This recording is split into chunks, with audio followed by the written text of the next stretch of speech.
ഉസ്താദുമാരെ, ഉമ്മമാരെ, ഉപ്പമാരെ, അസ്സലാമു അലൈക്കും. മുത്തുനബി സല്ലല്ലാഹു അലൈഹി വസല്ലം തങ്ങളുടെ ജന്മദിനത്തിൽ രണ്ടു വാക്ക് സംസാരിക്കാൻ എനിക്ക് അവസരം ലഭിച്ചതിൽ അൽഹംദുലില്ലാഹ്. മുത്തുനബിക്ക് എല്ലാവരെയും ഒത്തിരി ഇഷ്ടമാണ്, പ്രത്യേകിച്ച് കുട്ടികളെ. ഒരിക്കൽ നബി സല്ലല്ലാഹു അലൈഹി വസല്ലം തങ്ങൾ ഒരു സ്വഹാബിയുടെ വീട്ടിൽ പോയതായിരുന്നു.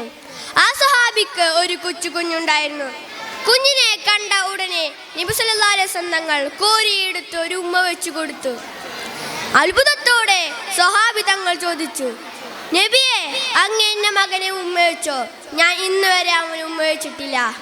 ഇത് കേട്ട് നബി സല്ലല്ലാഹു അലൈഹി വസല്ലം തങ്ങളുടെ മുഖം ചുവത്തു. നബിക്ക് ദേഷ്യം വന്നു. നബി പറഞ്ഞു, നിങ്ങൾ കുട്ടികളെ സ്നേഹിക്കുക, സ്നേഹിച്ചാൽ മാത്രം പോരാ, അത് പ്രകടിപ്പിക്കുകയും വേണം. നിങ്ങൾ കുട്ടികളോടൊപ്പം കളിക്കാൻ കുറച്ച് സമയം മാറ്റി വെക്കൂ. അത് നമ്മുടെ മുത്തുനബി സല്ലല്ലാഹു അലൈഹി വസല്ലം തങ്ങൾക്ക് ഒത്തിരി ഇഷ്ടമാണ്. ഇത്രയും ഞാൻ എൻ്റെ പ്രസംഗം നിർത്തുന്നു. അസ്സലാമു അലൈക്കും വറഹ്മത്തുള്ളാഹി വബറകാതുഹു.